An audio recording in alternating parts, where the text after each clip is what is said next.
finest, guardian of Panko's tradition, the Maharaja of Panko, Dalin Singh.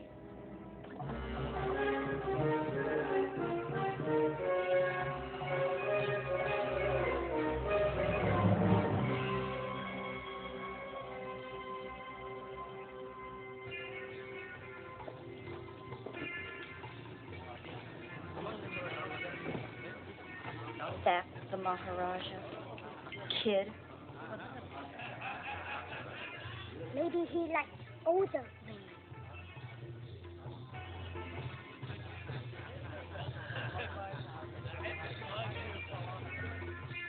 Captain Blumbert was just telling me something of the interesting history of the palace, the importance it played in the mutiny. It seems the British never forget the mutiny of 1857. Yes, well, you know, I think there are other events before the mutiny, going back a century, back to the time of Clive, that are more interesting. And what events are those, Dr. Jones? So if memory serves me correctly, this area, this province, was the center of activity for the Thuggee. Wow. Neat. Surprise.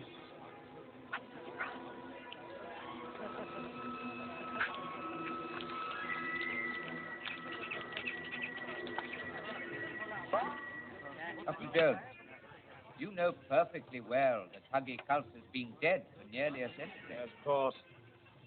Thuggee was an obscenity that worshipped Kali with human sacrifices. The British Army nicely did away with them. Well, I suppose stories of the Thuggee die hard. There are no stories anymore. I'm not so sure. We came from a small village.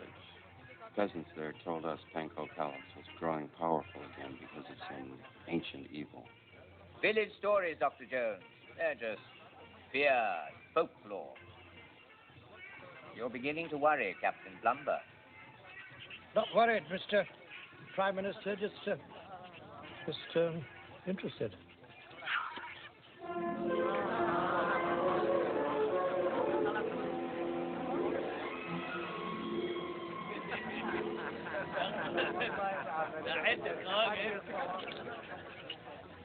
What? You're not eating?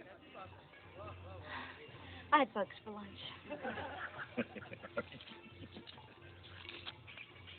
Give me your hat. Why? Because I'm going to puke in it. You know, the villagers also told us Panko Palace had taken something. Dr. Jones, in our country, it's not usual for a guest to insult his host. I'm sorry. Thought we were talking about folklore. Excuse me, sir. Do you have anything simple, like soup? What exactly was it they say was stolen? A sacred rock.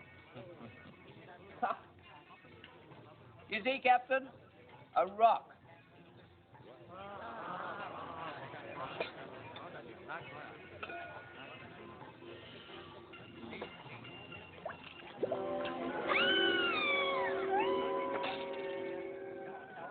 Something connected. The villager's rock and the old legend of the Shankara stone. Dr. Jones, you're all vulnerable to vicious rumors. I seem to remember that in Honduras you were accused of being a grave robber rather than an archaeologist. Well, the newspapers greatly exaggerated the incident. And wasn't it the Sultan of Madagascar who threatened to cut your head off if you ever returned to his country? No, it wasn't my head. Then your hands, perhaps. It wasn't my hands. It was my misunderstanding. Exactly what we have here, Dr. Jones. I have heard the evil stories of the Thuggee cult. I thought the stories were told to frighten children.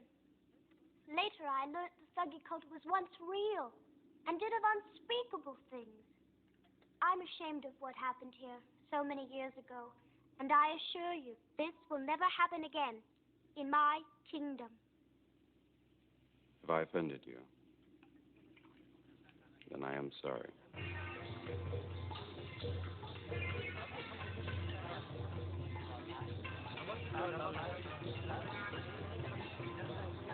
Ah, good.